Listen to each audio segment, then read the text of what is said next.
On les met. Nouveau banakin, bana braza, ya biso ba imboka, bande kona biso de partout, mokil mobimba, émission na ilka banakin, bana braza. Abonnez-vous massivement et chaîne Originalité Magazine. Originalité Magazine, chaîne ya bana mboka, chaîne ya ba ebanson, chaîne bosanganaka, chaîne memela rabino kama bien na 4 émissions na biso toyeba. Paris. Toyeba nini, toyeba penini, toyeba wapi, toyeba quoi, toyeba yo, toyeba osalaka, toyeba nini oza, qu'est-ce que tu fais dans la vie, oza pasteur. Ici, le savoir est inévitable, hein? Le savoir est inévitable. Il faut yeba, il faut kaka oyeba. Ici, le savoir est inévitable.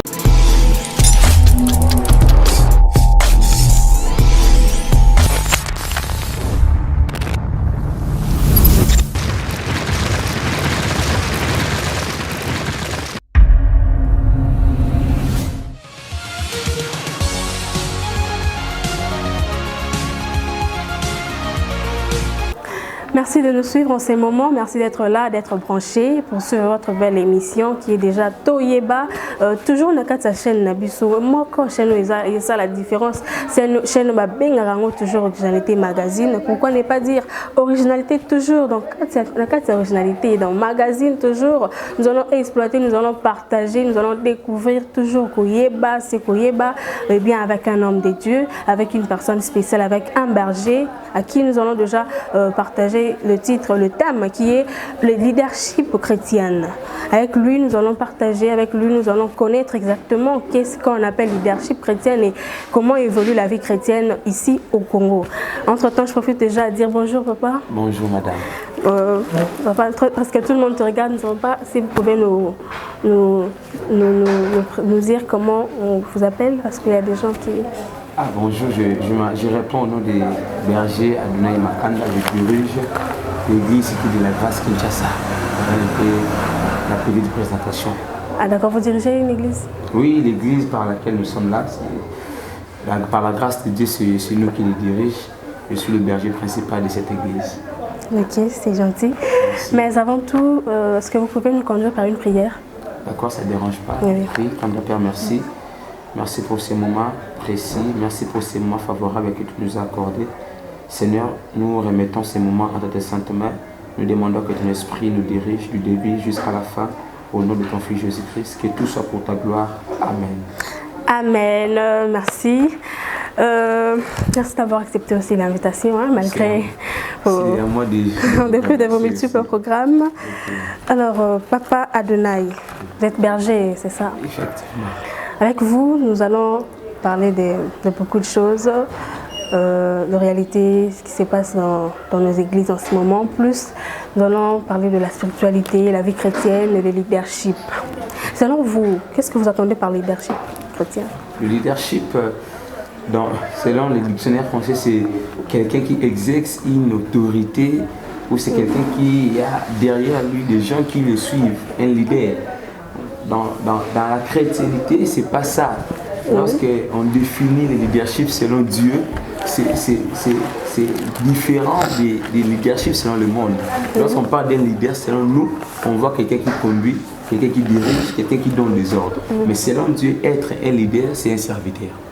Donc, le leadership. Et au Congo précisément, parce que là, au Congo, c'est un peu compliqué. Moi, j'ai fait des choses selon Dieu. Si on part au Congo, quand on est un leader, c'est quelqu'un qui a beaucoup de gens derrière lui, c'est quelqu'un qui dirige, c'est quelqu'un qui donne des ordres et c'est quelqu'un qui a le monopole ou, je peux dire, je cherche ces mots, ou quelqu'un qui a l'autorité, voilà. Ici au Congo, quand on parle de leader, c'est quelqu'un qui a l'autorité, c'est quelqu'un qui dirige l'église, qui dirige un parti politique, c'est quelqu'un un pasteur et c'est quelqu'un qui a une vision. Voilà un peu le leadership. Et c'est même leadership, comment ça évolue ici au Congo? Au Congo, bon, moi je peux dire qu'il n'y a pas assez de bons leaders. Il n'y a pas assez de bons leaders. Même dans nos églises? Oui, effectivement, il n'y a pas assez de bons leaders. Et être un bon leader ici au Congo, il faut dominer. Être un bon leader ici au Congo, il faut sous-estimer des gens qui sont tout autour de toi. Être un bon leader ici au Congo, il faut anéantir les gens qui vous entourent. Bon, voilà, pour nous les Congolais, quand on dit que lui c'est un leader, donc c'est lui qui fait c'est lui qui domine, c'est lui qui dirige. Alors, à mon humble avis, c'est pas ça un bon leadership. Okay. C'est pas ça un bon leadership. Un bon leadership, c'est celui qui sert les autres. C'est celui qui répond aux besoins des autres. C'est celui qui a toujours des solutions aux problèmes des autres. C'est ça un bon leader. C'est pas celui qui dirige, non celui qui commande. Là, c'est pas un bon leader. D'accord. Mais nous avons un peu remarqué beaucoup de choses en ces moments. Lorsqu'on compare la vie chrétienne à l'époque, lorsqu'on compare le réalité, au fait, vie chrétienne, il y a Kala, il y a Kalana, il y a Lelo. Nous remarquons qu'il y a vraiment beaucoup de différences. Je ne sais pas si vous avez remarqué cette différence. Donc, au niveau de la spiritualité, il y a Kala, ils sont un peu fort, et en ce moment, nous remarquons que c'est Koti Makasi. Pourquoi ça? Cette différence, aux âmes d'un bousseau remarquable, toujours remarquable, bousseau nyoso, bateau va précéder bousseau na foi, na bousseau toye Lelo. Un peu moins de différence moko côté na mama kambe belé ils ont allé l'église au besoin ba tout monde mokili na église et tout le monde église na kati mokili. Donc on voit beaucoup de choses donc païen na chrétien ba sangani. Exactement. Oui, Jésus-Christ qui a adopté sa lycée sur les disciples alobi wana bana balala ki baloni ba ibalali baloni ba blé et monguna pe aina butu aloni ivre pour vous dire que lorsqu'il y a des vrais il y a aussi des faux. Là où il y a des faux, il y a aussi des vrais. Donc ce mélange-là, les côtés c'est un peu chrétiens, les autres, dans ma confusion, on ne sait pas là où il y a les vrais, on ne sait pas où il y a les faux. Des fausses doctrines écoutent l'Église, des fausses prédications écoutent l'Église, des pratiques où ils allaient avant le côté l'Église. On voit des églises, on voit des J, pasteurs de Tekabaji, on voit des églises, pasteurs de Tekaba, celles plutôt entre guillemets, ils ont sanctifié dans le bateau en dimène sur Kala. Ils allaient bloquer les allaient mais le lot, tout le monde va J, tout le monde va Mungwa, tout le monde a pasteur de Tekaba photo naïe, bandiba au tchela bandaku et tout ça na Kala ils allaient mais le lot. Mais pourquoi ce cause nini c'est quoi la cause principale de celle que maman sonné ya pour exemple lui me sente longo ka sabatu présence des hommes les sous-souté pour comme que va pratiquer belé maman sonné donc valeur il y a vie spirituelle qui tire pas chrétien pourquoi ce côté là Osée chapitre 6 le verset 1er Bible mon peuple périt faute de connaissance. Écoutez beaucoup de gens bah y a église mais périt pas de connaissance. Les gens aujourd'hui, les chrétiens, veulent l'église où on prêche la bénédiction, l'église où on prêche le voyage, l'église où le pasteur est tellement affandi dans les choses matérielles. Quand on voyager au Kobala, on voit beaucoup de gens. Mais lorsqu'on prêche les gens la sanctification, là, on prêche les gens de marcher selon Dieu, la crainte de Dieu, là, les gens ne veulent pas. Le monde va passer, va profiter de l'ignorance, va pratiquer dans la côté. Donc, dans le moment, on va se fier plus la prophétie que la parole, que la Bible. Voilà. Parce que milieu, comme Moutouna, c'est comme cause la ayoka prophétie. Nous sommes dans le bini pour n'aïe. C'est comme le c'est comme quelque côté, bah le babouya qui c'est comme quelque côté, bah le prophétie pour n'aïe bah vie n'anga, les balobaki, n'aïe bah le bini n'anga n'amiébela. Donc prophétie, il place et il place, il y a moins que parole, que Bible, c'est pourquoi. La vraie prophétie d'ailleurs c'est la parole de Dieu. Mais oui. Tout ce qu'on peut chercher, c'est écrit dans la parole de Dieu, noir sur blanc. Si quelqu'un qui veut savoir sa vie, Azam dans la Bible et dans la Bible, nous avons relater malembe sa propre vie. Mais aujourd'hui, les gens veulent la prophétie. Les gens veulent le mot à la telle personne, le mot à telle personne, le mot à telle personne. Mais la vraie prophétie, c'est la parole de Dieu. Quelqu'un qui lit la parole de Dieu, on va l'éclairer. Quelqu'un qui lit la parole de Dieu, on va l'ignoranter, on va l'ignoranter. Mais d'abord, la prophétie, bon, on ne refuse pas, on n'est pas contre la prophétie. Okay. Mais le long d'un moment où il en pleurs, je peux dire. Vous pouvez voir une personne, toi, à cause du sacrifice, nous sommes même prêts à ça, nous sommes à cause foot même bon, si ma camion se peut qu'à qui prophétie, bah le bel qui est mais on a pas que ça bon zama, ils ont pas zama rambe bel, c'est mon mot bien. Écoutez, pour la prophétie, c'est l'apôtre Paul qui n'a de répondre à Bissot. Apôtre Paul beaucoup de prophétie mais beaucoup examiner c'est ça. Voilà. Ce que tout la prophétie tu appelles les bandes parce qu'ils ont moko il y a ministère prophétique, ministère il y a parole, ministère il y a doctorat. Alors les appels moko un ministère où le participer trouble la carte église. Prophétie le lot est na destruction, prophétie le lot est na beaucoup de ma famille. Aux hommes pour faire de ça comme prophétie, on a vu dans ma vie na yo. Donc on a eu la prophétie on a pensé que na maman na bonne organisation na courant malam non. Le porteur de prophétie, elle est botte la bino, besoin d'un lien. Nous t'asseyons no na bino. Vous pensez que bateau no ka bakoyo kana non. Donc la prophétie est mémi le lot cause il y a échec, il y a makambe belé, il y a cause échec il y a vie belé kaka prophétie. Et ils avaient quand les locaux on a des chrétiens na lingi ba mon prophète a l'écaté à télématé prophète na ngombate surtout ben tendance on voit les prophètes na ben tendance et toutes ces choses là ont amené la perdiction dans Nzambe la prophétie et ce que je gérant ou bien ça détruit même des couples hein. Je vous dis ça détruit même de famille au moins moi en plus prophétie moi bimi l'église ba lebi ke o azando ki ba lebi ke uye mutalia kabino mutabundisa bino na ndaku ye onde par rapport à ça j'étais à bengani moi bima ki ya komi motelinga na komi shege raison ni prophétie ba loba ki lo comment boye yende possible or que ça fait bon hôtel en fait on a profiter ça les capoalians là mais pourquoi c'est quoi la plupart de nos chrétiens ici oui que valeur à la Bible kita ça c'est bien madame Bible donc une lecture à Bible vraiment pour voir un chrétien parce que plus vous voyez bah moi na zamba solo attendre la Bible à méditer exactement parce que la plus belle couteau mais comment même na basa la nzambe même yemo ko mutoza pasteur à musala nzambe quoi dans la Bible na yemo ko eko corriger ko même na droit chemin et comment passer ce qu'on peut en soir pour la question à dévoiler voilà les bosso internet le lot maman et bomi biso basala nzambe internet c'est ça lisuni déjà tu veux que belé pour internet c'est ça lisuni nakoko za na thème na terre on va mettre à thème la fidélité de Dieu parce que biso na mois de décembre l'église a thème nous avons la fidélité de Dieu mais au lieu d'être dans la Bible au lieu de se ressourcer na ko ta internet na beti na prédicateur ba terre déjà oh bater déjà sur thème wana oyibika ya maela baninga oyino ko copie na yo hotel musaba na nzambe donc vous avez copie coller mais na yo moko inspiration c'est ozomona et le connaître défaut le parce que la prédication il y a pasteur ba yebani et là internet sur le site ou petit pasteur tel tous les messages nous on a copie na ya tel bosso nous ça le bawana yete donc ça yete. Mais or, un bon pasteur, un bon leader, la zone si je n'ai pas de Azam Moutoy aura toujours volonté en Zambie. Parce que chaque fois que nous avons la saison où la ligne d'église, parce que l'église est en Zambie, c'est dire que Azam Moutoy l'église, mais c'est doit avoir tout en Zambie pour nous, tout est les marrons. Ce que nous avons dit, peut-être que vous avez nous avons reçu le temps, on a poussé l'église, on a côté à Zambie foi. Mais nous avons un Nzambe au côté avant Nzambe délivrance. Le Bible na minoka ba Nzambe zamuke.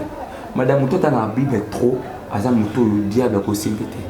Mutota na Bible trop azam muto yo diable ko poussa na te. Écoutez, Jésus-Christ Satan me met dans le désert. Avec Jésus, ce que nous avons Nzambe mi boaka. Satan connaissait la Bible. Il dit que ce que mi boaka qui va ange ba royambo. Nzambe peut accoyer ba qui Bible il est écrit au comme Nzambe te mo continue. Alors, il y a des combats au gagnant quand ce que la Bible. Jésus-Christ, à chaque fois que Satan me qui en des états, il est écrit. Mais aujourd'hui, lorsqu'on prie, on va verser biblique. Oh, une bonne prière, il faut la soutenir dans le verset biblique. Nzambi bazwa kaye na la commune.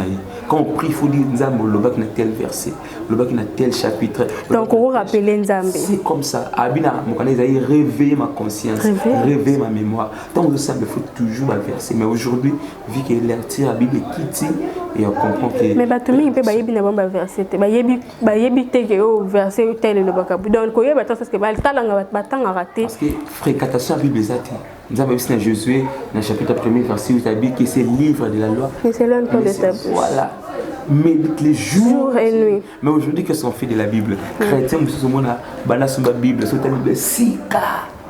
Donc, même pas pour t'écrire. Donc, il y a Bible, il y a sur l'église, il y a prière, il y a lecture, la Bible, la Fongoli. Ça, c'est fini. Il y a un dimanche prochain, dans le football. Or, on peut la spirituellement. Et là, on bataille sur l'église, tant que un bon chrétien a vérifié les critiques. Le cas chrétien béré kala. So bataille, on faut chapitre on c'est qu'il y a ngote mais aujourd'hui on a été biso to zona ndako Bible kuna on a dimanche moko azolo ka Bible na cheki ngo ava na zosi donc Bible ça son sens na ngote la parole de Dieu est bungi perdiction les place l'église. Mais dans la plupart des cas, si nous remarquons bien, la vie spirituelle, la vie chrétienne, déjà nous sommes pendant le temps de la fin, vous le savez très bien. Très bien. Ce qu'on a un moment où il est et puis diable il est déjà prêt à tout. Plus nous remarquons que la jeunesse c'est eux qui est déjà la jeunesse déjà. Comment vous voyez la jeunesse dans la génération minute et face à la spiritualité? Jeunesse, elle est là, madame, c'est complètement détruite. La jeunesse, elle est complètement détruite. Cause de la musique, habillement, influence, musique mondaine. C'est la musique, mais c'est une musique, mais l'inspiration qui compte. C'est ça. Tu vois, c'est une musique, les accaparés, les affaires, mais toi, tu vois. Parce que la musique est ça pour adorer, et ça comme sa divinité. Nous lorsqu'on chante pour Dieu. Et bon, je suis pas là. Mais la jeunesse, c'est ça qui détourne la musique, habillement, influence à réseaux sociaux, influence il y a envier. Les hommes surtout bien maman il faut qu'on relate il faut pour tout tabakin sur Kardashian il faut côté jeunesse donc mode voilà mode jeunesse c'est beaucoup quand complètement il y a complètement parents ba ko sala pena devoir na bango te biso pe église fait to sunga bango biso pe église ko ko échouer pour biso na monde to ko nous presque l'homme encore mais église peut déjà et banda ko échouer na niveau on a que même les jeunes encadrés en l'église. Et puis que bango peut même ban en plus na perdition. Là je ne condamne personne, mais c'est ça va chaos toujours remarqué ba chaos au monde. Au monde en l'église un jeune au monde ba si ba encadré en plus yemo encadré ba na ne ba bi encadré azarana moi azarana na certain. Encadré azarana certain na certain. Nous remarquons même na ba département en église. Ba comme ba couple relation donc vas-y bolingo bazinyo so ba même on a quatre églises séparation côté un et côté bolingo même na quatre même ba bêtise ba frère ba comme ko s'internet cette année ba bazo santé ba frère ba sœur ba comme boyer so nous so wana vraiment tayo to ba ka kenzamba nzamba osala mais biso moko to secondaire mabe c'est ça qui c'est que liboso et tout le monde mokili l'église na mokili na ko choquer ba toute église les églises africaines. Pour être une église. Comment c'est l'église africaine? Parce que il faut y avoir une église une église d'attache au samedi de l'ara. Aujourd'hui, il y a des gens à bon même la église. Alors Yesu Bible dit même pendant matin, baptême va Yesu ba benga pa na ngate. Ya obe mukula suka ni ba ubasaka délivrance na Congo. Na bikisa ka Congo na kolo akoloba na etika ko yebuti. Église nous église car pour ba kiteza pour chérir ça, pour dormir ça, pour avoir la compréhension. Mais en soi, en réalité, c'est pas une église. Ouais, c'est pas une église. Ma pratique, ma pratique le lot, côté l'église, homosexualité côté l'église, empoisonnement côté l'église. Haine. On a haine côté, ce pasteur on a été, donc pour vous dire qu'aujourd'hui, bus église, papa n'a bus à réveil. La distraction politique, nous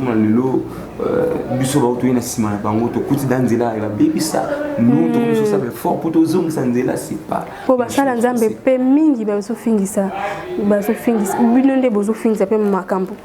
la plupart confiance. Surtout soit Monique Moussa Nzamba s'est présenté le Yoba les Anaka, Basseur, Monique Moussa Nzamba, attend d'accord Moussa Nzamba, confiance c'est pour Monique Moussa Nzamba, Sokoya, au lobo, ça vient de ko baby soyo ko détruire vie na yo. Si aime tout ba promesse seigneur so PC pour promesse Nzamba no ba ki et puis ba commencer le système wana prophétie. Mota comme ko luka linga mutabala moto. Azo prophétie donc Dieu m'a dit ceci, Dieu m'a dit que c'est toi la femme de ma vie, Dieu m'a dit que tu seras l'homme de ma vie, Dieu m'a dit beaucoup de tout ça parce que l'église est une prophétie. Voilà. Le pasteur ou le stratège va comprendre que pour aller bien frapper sa prophétie. Azo perdre, azo bungi ça ba milimo ya batu, azo zela. Yo na ba ki makambu ya leadership, yi mandat wana ba amazana muti. Yo sa biso ozana sans brebis. Moko bu, okotika na nef, na moko. C'est ça un bon leader. C'est ça un bon leader. Mais aujourd'hui, être un leader, il faut que détruire ce bâton pour la pesure. Pourquoi? Parce que parfois le pasteur accompagne aussi cette prophétie, notamment $50, notamment $100. Et l'autre, nous avons horaire de l'église, selon les calibans, nous avons horaire de consultation prophétique. Mais quand tu vas venir, oui, je te dis, quand tu vas venir, moi, je vais dire non, Somba Kaye. Kaye, ça 500 francs, 200 francs, mais l'église, Kaye, ça $25. Kaye wana ndeni za kaye ya kaye ka to komela ka kaye ka normal to komela ka $25. Après pour constater ce qu'on a prophète bah tarif est ça donc c'est comme si aux autres qui habité au hôpital tarif constater la famille donc nous c'est la prise et on voit beaucoup des enfants de Dieu. OK cool. Donc ça to baraté ça rende bongo. Je vous dis des choses vraies. Dans l'église il y a des réalités. Prophète Imoko azoyamba $50 $100 selon Kanayo. Donc die kana yo des gars kana yo boye masolo na ba makambo yo na mbongo fo izala boye mo to pesa bon et bana nzambe balingi na bango bato ndemona on fait quoi nous qui sont je vais pas me faire ma valeur je vais pas me faire des éloges mais nous ceux qui sont dans le vrai bato limite balingi ka conseil prophétique ba mona ka oyo mbongo ezate oyo boye mais ce qu'on a nous est-ce que différence entre serviteur et chrétien simple. Ou bien un simple. Nani ndé autour détecter que oyo asa serviteur, oyo asa chrétien simple. Ndi nani. Na ndenge ya makambo nzambe mutu nyonso ana musala nzambe. Ils sont pasteur, ils ont enfants na kiti, nous tous nous sommes des serviteurs de Dieu.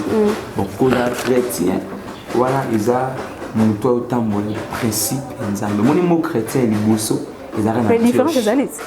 Bon parce que un serviteur na oza chrétien on a lingala to ba mundi mi simple ni kan église fidèle simple azongi na ye. Déjà dans l'église en instaura système wana ngaba ndimi simple te. Ngaso ko ngo ngala mundi mi simple et ce mundi mi simple c'est que mundi mi composé par ça. C'est ça, hein, c'est ça. Alors tous on est des serviteurs. Tous on sert à Dieu, on cause la protocole, on cause la musique, on cause la même si tu fais rien mais quand ça va quitter là, tous on est serviteurs de Dieu. C'est ça, mais qui est un serviteur de Dieu? Bon, maintenant là, et comme naka ou nzambe na bengaka. Au moins nzambe tomba ka la tribu, avec cette tribu à Lévi, avec Bino, bozaka pour la sacerdoce. Na tribu à Israël, Lévi, uniquement pour nous servir nzambe. La tribu mususu ya kosala makambo mususu ya kobokola mais tribu ya Lévi bazali pour la sacrificature ou to benga banganga nzambe wana eza siko likambo ya appel et likambo ya mission et likambo mandat ndoko za nzambe nda bengi yo oza mungu na ye non peut-être les nzambe benga mususu abengi pa yembela ye voilà bengi po yo apona yo foza la pasteur osalela ye wana eza likambo siko ya les pas benga yo poza berger oui. parce que belé peut baser ignorance on a yébité il y a monica c'est limité na église salina ya zongi même si tu sais baser le mot takati na benga pas salela ye abenga pa yembele ata ko ça le protocole pas ba yébité yo sala ndeni po yeba que c'est moi malamu moni nzamba tant benga Samuel mais Samuel comme mongeli bon moi mon appel est bandit depuis l'âge de 5 ans ma mère m'a toujours relaté on a veillé beaucoup. J'ai pu à son âme le prophète Guinecham pendant qu'il prêchait à Essayer dans 5 ans. À l'église, cet homme, mon nom de la grande serviteur de Dieu. Là, j'étais encore dans 5 ans. Et ma mère me disait ça. On a eu dans une conscience et par la songe. Parce que Dieu nous parle d'une manière. C'est ça, d'une manière. Moi, c'était des songes. Moi, c'était des songes. Je voyais que je prêche. Je voyais des hommes de Dieu élevés. Venir me prendre pour me dire que tu vas prêcher telle place, tel endroit. Et au fur et à mesure qu'il y en a au cours là, je me voyais que j'étais différent des autres personnes. Et à un moment, par la grâce de Dieu, je dirige une église qui a plus de 100 personnes. Donc tu peux déjà dire que l'appel de Dieu. C'est déjà bon, oui, c'est déjà bon. L'appel de Dieu est là. Donc il y a un appel dans l'auto et puis il y a une confirmation, il précédent la foi. Voilà, et aujourd'hui, on sert Dieu par la grâce du Seigneur. Non, voilà, les questions, il faut beaucoup chercher Dieu, il faut beaucoup prier, il faut beaucoup rester dans la présence de Dieu. Nous avons révélé toujours à l'action dans la yomoko, dans la mutu, et dans la tombe sous ya ndoto. Moi Joseph a l'autre ndoto pour gouverner. Joseph il m'a dit que nous avons mutu munene dans la ndoto. Ce qu'on semble que nous collabons taliso en détail vie non ningezala. Tout dépend qu'il a ngolo nzambe la ça le ngolo découvrir. Et dans la prophétie, prophète a dit mon frère sérieux za mutu munene yo c'est la nzambe. Ce aussi bien ce qui a pris solo ça finira par ça. Vraiment. C'est ça. En tout cas, parce que nous allons déjà vers la fin, est-ce que vous pouvez nous dire enfin quelle est votre vision, hein? Donc votre vision par rapport à la vie chrétienne, plus particulièrement ici au Congo, votre vision en tant qu'un homme de Dieu, c'est quoi? Par rapport à la vie chrétienne, d'abord, il faut revenir dans l'enseignement de base. L'église, il faut zonga. Ma thé, elle est bosso. La vision en live. Moi, quand je travaille ici à l'église, je rêve toujours servir Dieu, non seulement mais après ma mort, c'est ça le plus important. On peut servir Dieu, on peut être connu, mais si tu au coup fil le on prépare l'éternité. Moi, ils ont peine perdue. Vision du boss, c'est des fois dans tout ça après que coup fait un biseau. Tout le monde c'est comme on Abraham, mais c'est comme on a Seigneur so au lieu ezalo c'est nzambe a otiki kombo otiki église à munene mais a noyo mo yiki on a fait le comme vision na ngeza premièrement servir Dieu et après quoi na neto mana mon nzambe na saleli. Voilà, c'est ça ma vision. Et quant à la jeunesse n'est plus sur les lots. Quant à la jeunesse, il faut nous on a passé le molo, il faut que ce jeunesse, Mboka na biso Congo et gouvernement peut sunga biso na sensible ba me ko sensible ba nzembo ba mune ke za dignité auto ko tala ba gouvernement sunga église sunga be Mboka ba nzembo so za ba nzembo te et les caractères to et caractères ba nzembo pe ça ce problème mais je te dis maman ba nzembo belé na ko le bango te parce que za dignité ba yo yebi ma papa azo cameraman na yebi te ko ba ba na super yebi ke ba nzembo pe yebi sibiso ba nzembo kaka bêtises, sexe, entraîner la perdition, toujours autour à sexe, c'est l'une des causes aussi qui détruit aussi la jeunesse. Donc comment on a jeune peut penser à l'ensemble na Congo le comme il passe. Ah oui, là c'est exactement différent. Mais nous aussi quand on bandaki les gens nous disaient yo c'était bolenge yo baninga mduzu ba kuna yo c'est l'ensemble. Mais aujourd'hui, quand nous sommes comprendre que nous servir Dieu, c'est une bonne chose. Moi, je peux dire que nous sommes mogoté l'ego c'est l'ensemble. Exact. Là, je suis dans la mandaté, là, je suis là, les jeunes d'abord les bien. Contrairement à tout ce mandat et aussi la langue respirer, je te dis servir Dieu c'est un métier noble. Vraiment. Voilà. Papa Donai, en tout cas merci. Mais juste la dernière question, est-ce que vous avez un message à partager avec le peuple de Dieu qui sont en train de nous suivre en ces moments? Il y a peut-être des jours, espoir ici, surtout plus en ces moments, pendant le temps de la fin au Tozali. Et nous entendons, nous sommes déjà à la fin de l'année. La marame belé à ma payé. Message nous avons au message à Liboso, nous avons sa foi. Il s'est d'ici, peut-être en Roya, et ça va pour ta polima. On dit ce qu'ils allaient à la bon, ça polima. Les besoins d'Anga, papa, maman, yaya, frère, nanga, sœur, nanga, ou de la chrétien ou pas. Maintenant, au Tozan Nango, si nous sommes Nicolas Souka et Bimi. Timothée qui va mibali na mibali basi baba na basi na banyama nyonso elimi na yebisa mutu moko to nanga soko ndimia na Yesu te loka mokonzi pe mobikisa bo moina yo zwa décision wana zwa mokano wana ya kondima Yesu akota na vie na yo akomeka vie na yo akonza vie na yo et na yebisa ko perdre te au contraire au gagner et pour la bataille en fait yo bon se déranger que Bible dit dans Philippiens, ne vous inquiétez pas du lendemain, car le lendemain aura soin de lui-même. Attends le monde qui et le qu'on a fait quotidien, bilamba c'est exact. Nzambe oyo ayebio, nzambe oyo akelayo, ayebi qu'on a poussé bilamba, ayebi qu'on a poussé l'osso, ayebi qu'on a poussé mafuta. côté quand nzoto te ndeko nanga mwasi pour na iPhone côté quand nzoto pour na kabelo bomba nzoto la pure bossa nzambe na temps de la fin na temps ba fête fêter le kola mwana nzambe muke okola opesa yo lia muke okola opesa yo c'est perdu de compte de ce que tu as vraiment fêter na neka 100 francs kolinga to de fêter de muso fêter bozuna mukili ko kana raté voilà un peu message de savoir nzambe to fêter le kola bana ya nzambe comme ça na te na taba fête les bana nzambe ko fara makama bepe ya perdition ne ba sacrifice ça makaminga na taba fête ne ba te belé ba bungisa bo mwena bango to fêter na kimia to kumisa nzambe po abungisa to kotana sika et surtout to bozate que Yesu azoya to milenge na pona okutana makolo na biso. En tout cas, amen, merci beaucoup. Merci beaucoup Papa Adonai. Je pense que ce n'est pas la dernière plateforme. Donc on sera toujours avec vous vraiment mais belle Zoya. Votre invitation sera toujours la bienvenue. Vraiment merci parce que aider ba peuple les yeux bazala qui nanda pour bande kota la biso et encourager quelques personnes et motiver. C'est vraiment ça notre souhait. Donc bisogno surtout à la sensibiliser, bisogno surtout à la inamulongo moko po. Yesu tongo ya kuta bisogno so près parce que déjà Jésus arrive bientôt, Jésus revient bientôt, c'est la réalité hein. Et belé batunyo soit ça na c'est émotion na moi bambiance or que c'est la réalité. C'est vraiment la réalité. En tout cas merci, ça a aidé beaucoup de gens qui juste votre mot de la fin et si vous pouvez saluer deux personnes qui vous ont suivi.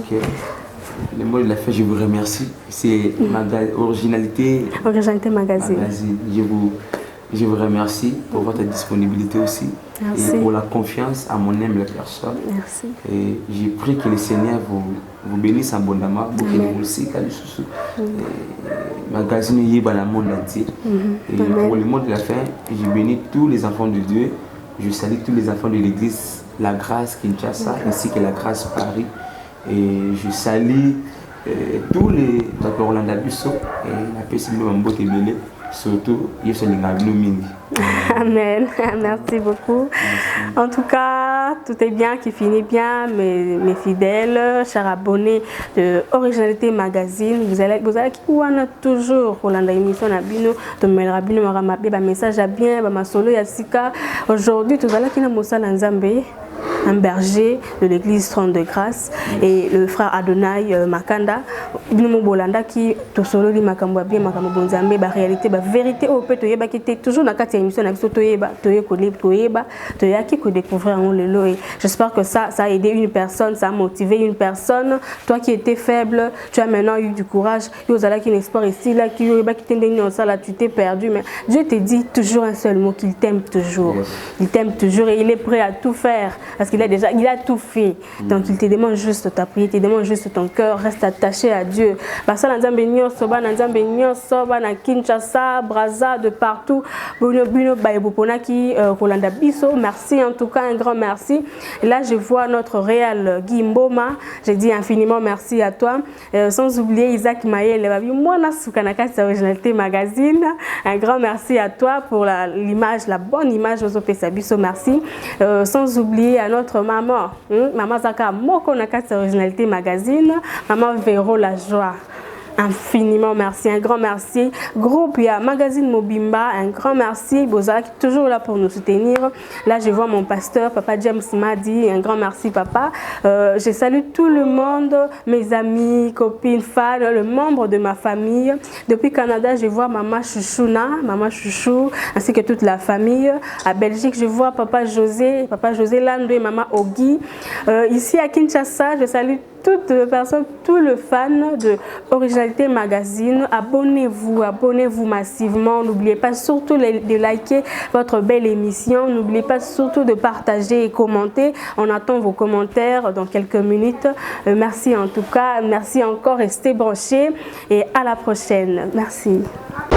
Le maire, nouveau banakin bana braza ya biso ba imboka bande kona biso de partout mokili mobimba émission na ilka banakin bana braza. Abonnez-vous massivement et chaîne Originalité Magazine. Originalité Magazine, chaîne ya bana mboka, chaîne ya ba ebanson, chaîne bosanganaka, chaîne memela rabino kama bien na kati émission na biso toyeba Paris. Toyeba nini, toyeba pe nini, toyeba wapi, toyeba quoi, toyeba yo, toyeba o sala kaka toyeba nini oza, qu'est-ce que tu fais dans la vie, oza pasteur. Ici le savoir est inévitable, hein? Le savoir est inévitable, il faut yeba, il faut kaka oyeba. Ici le savoir est inévitable.